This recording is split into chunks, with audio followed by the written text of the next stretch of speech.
이 시간에 오늘 우리에게 주신 하나님의 말씀 함께 나누겠습니다. 함께 나눌 하나님의 말씀은 열왕기상 16장의 말씀인데요. 먼저 18절부터 20절까지 우리 합독하겠습니다. 같이 읽겠습니다. 시므리가 성읍이 함락됨을 보고 왕궁 요새에 들어가서 왕궁에 불을 지르고 그 가운데서 죽었으니 이는 그가 여호와 보시기에 악을 행하여 범죄하였기 때문이니라. 그가 여로보암의 길로 행하며 그가 이스라엘에게 죄를 범하게 한 그 죄 중에 행하였더라. 시므리의 남은 행위와 그가 반역한 일은 이스라엘 왕 역대 지략에 기록되지 아니하였느냐. 아멘. 주실 말씀을 생각하면서 잠시 기도드리겠습니다. 사랑과 은혜가 충만하신 아버지 하나님, 주님의 말씀을 사모하며 기다립니다. 주님 말씀하여 주시옵소서. 사람의 생각과 또 말은 그리스도의 십자가로 가려주시고 오직 주님의 음성만 우리 마음밭에 뿌려 30배, 60배, 100배의 결실을 맺을 수 있도록 축복하여 주시옵소서. 이 시간을 온전히 주님께 의지합니다. 예수님의 이름으로 기도드렸사옵나이다. 아멘. 오늘 우리가 함께 나눌 열왕기상 16장의 말씀에는 북이스라엘에서 어떠한 일이 일어났는지 주로 말씀을 하고 있는데요. 여러분, 북이스라엘은 어떻게 생겼나요?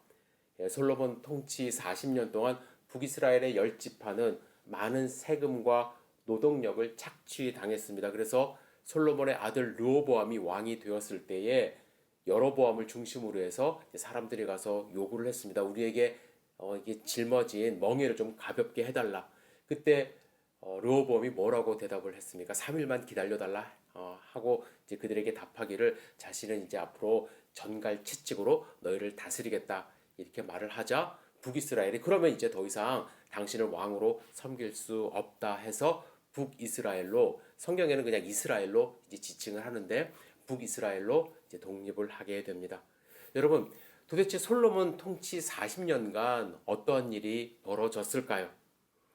솔로몬은 전국을 12구역으로 나눕니다. 그래서 1년에 한 번씩 돌아가면서 이제 예루살렘에 있는 왕실에 먹을 것 그리고 재정을 보충하는 세금을 담당하게 했습니다.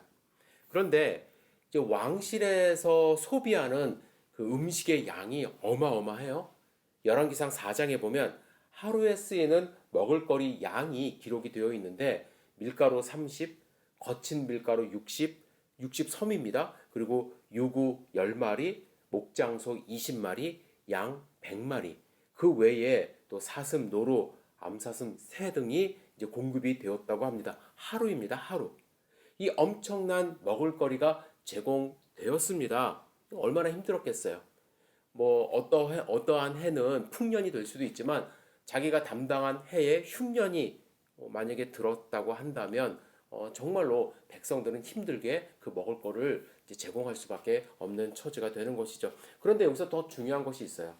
무엇이냐면 솔로몬이 나눈 12구역에 유다 지파가 빠진 것입니다. 그죠? 이 당시에 베냐민 지파는 아주 작은 소수의 인원만 남아 있었기 때문에 유다 지파의 어떠한 부속품처럼 여겨졌습니다. 그래서 북쪽의 10지파, 12지역으로 나눈 이 10지파가 불만이 계속 쌓여져 왔던 것입니다. 아까도 말씀드렸듯이 이 불만을 해소해 보기 위해서 르호보암과 협상을 해 보았지만 오히려 협박을 했기 때문에 여로보암을 앞세워서 북이스라엘은 독립을 한 거예요. 그런데 여러분, 이렇게 독립을 한 북이스라엘, 어떠한 나라가 되었을까요? 오늘 우리가 함께 읽은 열왕기상 16장 본문에는 시므온이라는 사람이 등장을 합니다. 이 시므온이라는 사람이 왕이 되기 전까지 4명의 왕이 있었는데요. 여로보암, 나답, 바아사, 엘라입니다. 여로보암은 22년을 통치를 하고 그의 아들 나답이 되었어요. 그런데 나답이 왕이 된 지 2년 만에 바아사의 반란이 일어났습니다. 그래서 바아사가 왕이 되어서 24년을 통치를 하고 그의 아들 엘라가 왕이 되었습니다. 그런데 엘라가 통치한 지 2년 만에 반란이 또 일어난 거예요.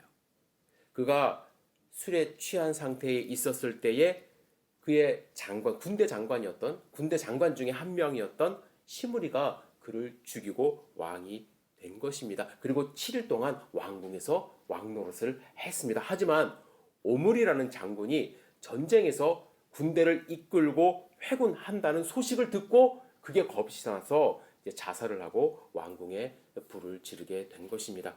따라서 오므리가 자연스럽게 왕위를 이어받고 오므리 왕조가 탄생하게 된 것이죠. 여러분 잘 생각해 보세요. 왜 이런 일들이 계속 반복이 되고 있을까요? 그죠? 2년 여로보암의 아들도 그랬고 바하사의 아들도 그랬고 2년 있다가 반란이 계속 일어납니다. 그리고 북이스라엘은 계속해서 이런 일들이 일어나요. 북이스라엘이 약 200년간 지속이 되는데 9번의 왕조가 이제 바뀌게 됩니다. 여러분 성경을 읽으면요. 하나님은 계속해서 북이스라엘이 멸망의 길로 가고 있다. 죄의 길로 가고 있다. 이렇게 말씀을 하고 있습니다. 그래서 오늘 저는 멸망의 길, 그죠? 200년 만에 지구상에서 역사 속으로 사라져버리는 이 북이스라엘이 어떠한 특징을 갖고 있는지 함께 좀 생각해 봤으면 좋겠습니다. 첫 번째는 잘못된 길로 가고 있는 것 알면서 돌아오지 못하는 그러한 왕조였습니다. 바하사는 아까도 말씀드렸듯이 이제 쿠데타를 일으킨 사람입니다. 뭔가 이제 불만이 가득했겠죠. 그래서 목숨을 걸고 나답을 죽이고 왕이 되었어요. 여로보암의 아들 나답을 죽이고 왕이 되었어요. 그런데 하나님은요. 선지자 예후를 통하여 이렇게 말씀하셨습니다. 16장 2절에 보면 중반부부터 이런 말씀이 있어요. 내가 여로보암의 길로 행하며 내 백성 이스라엘에게 범죄하게 하여 그들의 죄로 나를 노엽게 하였은즉 내가 너 바사와 내 집을 쓸어버려 내 집이 느바세 아들 여로보암의 집같이 되게 하리니 바사가 속한 자가 성읍에서 죽은즉 개가 먹고 그에게 속한 자가 들에서 죽은즉 공중의 새가 먹으리라 하셨더라. 여러분 여로보암과 나답이 싫어서 구테타를 일으켜 놓고서 여로보암이 갔던 그 길, 여로보암이 망하던 그 길 그대로 갔다고 오늘 본문에 말씀하고 있습니다. 여로보암의 길은 어떤 길인가요? 우상 숭배하는 길입니다. 하나님을 떠난 삶을 사는 그 길이었어요. 그 길로 가는 것, 하나님께 경고를 받았음에도 불구하고 돌아오지 않았다라는 거예요. 여러분 우리도 조심해야 합니다. 참 신기한 것은요. 이 잘못된 길 가는 것, 그건 마치 중력에 이끌리듯이 그 길을 따라가는 경우가 많아요. 시편 1편에 보면 복 있는 사람과 악인을 비교해서 말씀하시지 않습니까? 복 있는 사람은 어떤 사람이냐면 악인들의 꾀를 따르지 아니하며 죄인들의 길에 서지 아니하며 오만한 자들의 자리에 앉지 아니한다고 말씀합니다. 그렇다면 죄인들은 어떤 사람들이에요? 악인들은 꾀를 따르고 죄인들의 길에 서고 그 자리에 앉는다라는 것입니다. 이것이 어떻게 보면 세상의 법칙이에요. 자연적인 삶입니다. 따라가고 서고 앉고. 따라서 우리는 악인의 삶, 죄인의 삶을 살지 않으려면 이 중력처럼 이끌리는 죄의 법칙과 싸워야만 합니다. 꾸준히 하나님의 말씀을 주야로 묵상해야 하고 그 길로 가려고 노력을 해야만 합니다. 그래야 잘못된 길로 들어서질 않아요. 혹시 잘못된 길로 갔다 할지라도 돌아올 수 있는 힘이 생깁니다. 하지만 북이스라엘은 여로보암이 열어준 멸망의 길로 계속해서 달려갔고 결국에는 돌아오지 못했습니다. 두 번째로 우리가 생각해 보기를 원하는 것은요. 북이스라엘의 왕들은요. 그들이 어떤 존재인지 망각하며 살았습니다. 16장 2절 상반부에 보시면 하나님이 이렇게 말씀하십니다. 내가 너를 티끌에서 들어 내 백성 이스라엘 위에 주권자가 되게 하였거늘. 여러분 바하사는 원래 어떤 자입니까? 티끌과 같은 존재였다라는 거예요. 미천한 자였다라는 것입니다. 보잘것 없었습니다. 하지만 그를 들어 사용하신 것이 하나님이에요. 하나님이 그를 사용하셔서 이스라엘 위에 주권자가 되게 하셨는데 그는 그 사실을 망각했다라는 것입니다. 하나님의 길을 걸어가는 삶이 아니라 여로보암의 길로 갔다고 말씀하십니다. 우리도 잘못된 길로 갈 수 있어요. 많은 경우에 어느 때 잘못된 길로 가냐 하면 내가 어떤 존재인지 망각할 때. 그래서 교만해지는 경우입니다. 우리는 어떤 존재예요? 여러분과 저는. 원래는 미천한 사람들이었지만 하나님이 우리를 들어 사용하시는 소중한 존재들 아닙니까? 하나님의 자녀예요. 우리의 믿음을 보시고 예수 그리스도를 영접한 우리를 보시고 우리를 의롭다 칭하셨습니다. 여전히 우리는 죄인이에요. 죄의 성품 갖고 있습니다. 하지만 예수 그리스도의 보혈의 능력으로 그 보혈이 우리의 죄를 가려주셔서 하나님은 우리를 의롭다 여기시고 자녀 삼아 주셨습니다. 그러면 우리는 어떤 길로 가야 해요? 하나님의 길. 은혜를 생각하며 하나님과 동행하는 삶을 살아야 하는 것입니다. 여로보암의 길로 가서는 절대로 안 되는데 가이사를 비롯한 북이스라엘 왕들은 자기가 어떻게 왕이 되었는지 자기가 어떠한 존재인지 다 잊어버리고 살았던 것입니다. 세 번째로 우리가 알아야 할 멸망의 길은 엘라라는 왕을 통해서 배울 수 있는데요. 멸망하는 사람들은 세상에 취해 있습니다. 세상에 취해 있어요.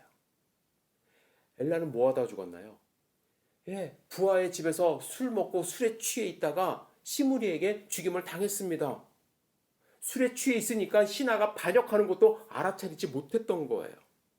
술에 취하지 않는 것도 중요하지만 저는 세상적인 것에 취하지 말아야 한다고 여러분들께 말씀드리고 싶습니다. 취한다는 것은 무엇입니까? 거기에 빠져 있다는 거예요. 술독에 빠져 있는 것처럼 돈에 빠져 있고 명예에 빠져 있고 때로는 내 자신에 빠져 있는 삶. 무언가에 빠져 있으면 왜 위험한 줄 아십니까? 그것밖에 보이질 않기 때문에 그래요. 알코올 중독자들, 술에 취한 사람들은 하루 종일 술 생각만 합니다. 돈에 빠져 있는 사람, 무엇을 봐도 돈 생각만 해요. 누군가가 나를 죽이려고 해도 알아차리질 못합니다. 위험에 직면해 있어도 눈치채지 못해요. 삼손이 여러분 드릴라에 빠져 있었어요. 드릴라는 삼손을 진짜로 죽이려고 했습니다. 그렇다면 조금 현명한 사람 같으면 빠져있지 않은 사람 같으면 이 여자가 나를 진짜로 죽이려고 하는구나 다시 가지 않을 법한데 끝까지 그곳에 가서 머리의 비밀을 알려줍니다. 무언가에 빠져 살아서는 안 돼요. 하나님께만 빠져 있어야 돼요. 우리는 그것이 우리의 살 길인데 우리가 세상에 빠져 있다고 한다면 그것은 멸망의 길로 가는 것임을 여러분들 아시기를 부탁을 드립니다. 네 번째로 시므리라는 왕을 통해서 알 수 있는 멸망의 길, 아무런 준비 없이 일을 하는 거예요. 여러분, 아무런 준비 없이 즉흥적으로 일을 하는 것, 운이 좋으면 대박이 날 수도 있습니다. 또 어떤 분들은요, 틀에 짜여진, 꽉 짜여진 삶보다는 즉흥적인 삶을 살라고 그것이 활력이 있을 수 있다고 권유하는 경우도 많이 있습니다. 하지만 시므리가 한 일은요, 단순하게 여행하는 일이 아니에요. 그것은 목숨을 건 거사를 치르는 일입니다. 이런 경우 아무런 준비 없이 즉흥적으로 일을 처리하면 멸망할 수밖에 없습니다. 시므리는 왕 엘라를 죽이고 단 7일간 왕이 됩니다. 아마도 인류 역사상 가장 짧은 기간 동안 왕이 된 사람이 아닐까 생각을 하는데요. 왕이 된 지 7일 만에 극단적인 선택으로 생을 마감합니다. 왜 시므리는 이런 선택을 했을까요?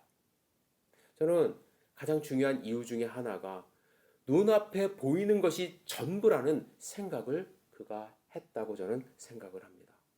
시므리는 어느 날 저녁에 술에 취해 있는 왕과 대면을 해요. 눈앞에 술 취한 왕을 생각해 보세요. 몸을 제대로 가누지도 못합니다. 헛소리도 했을 거예요. 전혀 왕 같지 않은 위험이 없는 왕의 모습을 보았습니다. 그 순간 유혹을 느낀 거죠. 내 앞에 있는 이 무능한 술 취한 왕만 없으면 내가 왕이 될 수도 있다라는 유혹. 시므리는 순간적인 유혹을 물리치지 못하고 왕을 죽였습니다. 그리고 왕과 관련 있는 모든 남자들도 죽였어요. 그런데 문제가 있습니다. 다른 사람을 보지 못한 것입니다. 지금 이스라엘은 어떤 상황이냐면 외부의 적과 싸우고 전투하고 있는 장군이 외부에 따로 있었던 거예요. 시므리는 병거의 절반을 통솔하는 지휘권이 있었지만 그가 모든 병권을 잡은 장군은 아니었다는 것이죠. 왕을 제거했다면 쿠데타를 성공하기 위해서는요. 군대 지휘권을 자기가 줘야 되거든요. 그래야 또 다른 반란이 안 일어나니까 그런 준비, 계략이 다 있어야만 합니다. 그런데 그런 권력을 손에 쥘 어떠한 계책, 계획 전혀 세우지도 못하고 실행하지도 못한 상태에서 그냥 벗어만 진행한 거예요. 오므리가 성에 돌아오지 못하게 막을 수 있는 그런 계략이 있던지, 아니면 그런 이 권력을 잡을 시간 동안 이 소식이 오므리에게 전달되지 못하도록 한다든지, 군권과 통신 체계, 그것을 먼저 장악을 했어야만 하는데 준비가 전혀 되지 않은 상태에서 눈에 보이는 일을 실행을 했기 때문에 엘라의 왕, 그 가족만 죽이는 일에만 몰두했고 다른 사람들을 자신의 편으로 만들지 못한 거예요. 시므리를 통해서 하나님이 우리에게 하시는 말씀이 있다고 저는 생각을 합니다. 우리는 매일의 삶 속에서 순간적으로 무언가를 결단하고 결정해야 하는 일들이 있어요. 물론 이 시므리와 같은 일 우리에게는 일어나서는 안 되겠지만, 그죠? 부탁드리고 싶은 것은 눈에 보이는 것만으로 단편적인 생각으로 결정하지 마시기를 부탁을 드립니다. 나의 형편을 먼저 살펴봐야겠죠. 내가 가진 것은 무엇인가? 내가 할 수 있는 일은 무엇인가?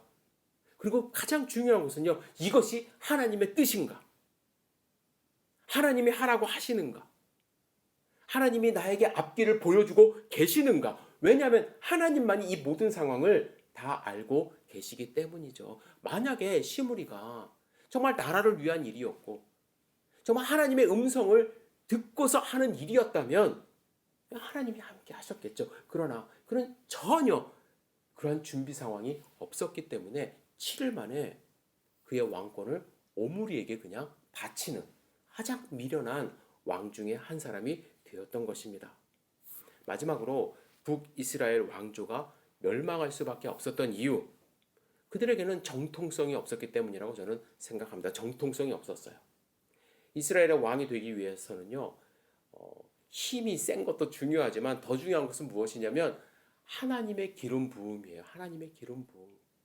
그리고 전쟁을 통해서 승리를 거둠으로써 백성들의 인정을 받아야만 했습니다. 사무엘로부터 기름 부음을 받았죠. 그리고 백성들을 이끌고 전쟁터에서 승리를 거두었습니다. 그래서 백성들이 그를 왕으로 기꺼이 추대한 것이죠. 다윗, 물론 사울의 아들은 아니었습니다. 그래서 오랜 시간 광야에서 쫓겨다녀야만 했죠. 하지만 다윗도 사무엘로부터 기름 부음을 받았어요. 뿐만 아니라 수많은 전쟁을 통해서 왕으로 인정을 받았습니다. 그런데 여로보암은 그러지 못했어요. 백성들의 불만을 들어주고 또 그 불만을 해소하는 노동부 장관쯤으로 여기던 사람이었습니다.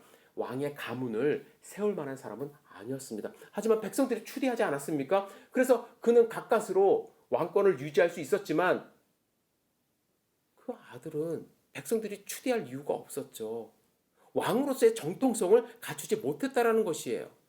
여러분, 백성들은 무엇을 봤나요? 여로보암이 르호보암을 배반하고 와서 왕이 되었기 때문에, 스스로 왕이 되었기 때문에, 물론 하나님의 인도하심도 있었지만 그는 하나님으로부터 말씀을 계속해서 받으면서 하나님의 사람이 되지 못했고, 뿐만 아니라 누구도 마음만 먹으면 왕이 될 수 있는 가능성을 스스로 열어준 거예요. 여러분, 정통성은 내가 왕입니다 라고 외쳐서 가질 수 있는 것이 아닙니다. 특히 이스라엘의 왕은 말씀드렸듯이 하나님이 세워주셨다라는 확신이 백성들에게 있어야만 했습니다. 그런데 이스라엘의 왕들, 북이스라엘의 왕들은 어떻게 살았죠? 이방신을 세우고 이방신 쫓아갔습니다. 하나님으로부터 멀어지는 길을, 전혀 다른 길을 백성들에게 제시했습니다. 스스로 정통성을 걷어찬 거예요. 나는 정통성이 없습니다 라는 삶을 보여주었기 때문에 언제든지 반역할 수 있는 문을 백성들에게 열어놓았기 때문에 멸망할 수밖에 없었습니다. 저는 오늘 열왕기상 16장을 묵상하면서 북이스라엘 왕조가 멸망할 수밖에 없었던 몇 가지 이유를 살펴보았습니다. 여러분, 이 말씀은 수천 년 전에 북이스라엘 없어진 나라에서 일어났던 일로 끝나는 것이 아니라 우리에게도 교훈이 될 수 있어요. 적용이 될 수 있습니다. 여러분과 저는요, 예수 그리스도를 믿음으로 왕같은 제사장이라는 호칭을 받았어요. 우리는 하나님의 권속입니다. 하나님의 로얄 패밀리예요. 그렇다면 이 하나님이 주신 특권 빼앗기지 말고 제대로 누리며 전수하며 살아야만 합니다. 믿음의 가문이 주는 이 특권 빼앗기지 마십시오. 하나님의 말씀을 묵상하면서 내가 지금 잘못된 길로 가고 있다는 생각이 든다면 바로 회개하고 돌아와야만 합니다. 말씀을 통해서 순간순간 내가 어떠한 존재인지를 잊지 말아야만 합니다. 우리는 하나님의 피조물이고 하나님의 은혜로 사는 존재임을 여러분들 잊지 마십시오. 세상에 취하지 마십시오. 하늘의 것을 바라보며 살아야만 합니다. 하나님의 은혜에 만족하며 살아야만 합니다. 뿐만 아니라 내 길, 내가 가는 길이니까 내 마음대로 즉흥적으로 결정하는 것이 아니라 하나님과 동행하며 하나님의 음성을 확인하는 삶을 살아야만 합니다. 그리고 가장 중요한 것, 우리의 믿음을 지속적으로 확인하며 믿음의 정통성을 세워 다음 세대에도 우리의 믿음을 유산으로 전수하는 삶을 살아야만 할 것입니다. 그럴 때 어떠한 악한 세력도 우리의 믿음을 넘볼 수 없습니다. 여러분은 믿음을 굳게 하는 하나님의 로얄 패밀리 되십니까? 여러분들의 삶은 어떤가요? 북이스라엘 왕들의 삶과 비교해 봤을 때 나는 좀 더 정의롭고 의롭고 하나님 보시기에 정말 선한 삶, 하나님이 인정하는 그런 하나님의 사람으로서의 삶을 살고 있는지 내 자신을 돌아보며 오늘도 묵묵히 그 길을, 하나님의 길을 걸어가는 하나님의 백성 되시기를 주님의 이름으로 축복합니다. 기도하겠습니다. 전능하신 주님, 오늘 본문의 말씀을 통해서 특별히 북이스라엘 왕들의 삶을 통해서 우리에게 주시는 음성을 우리가 들을 수 있도록 인도하여 주시옵소서. 내 삶을 돌아보며 혹시 그들을 닮아가고 있는 것은 아닌지 반성할 수 있도록 인도하여 주시고 오직 하나님의 길, 하나님이 가라고 하는 그 길을 갈 수 있는 그러한 하나님의 백성들 될 수 있도록 주여 축복하여 주시옵소서. 예수님의 이름으로 기도드렸사옵나이다. 아멘.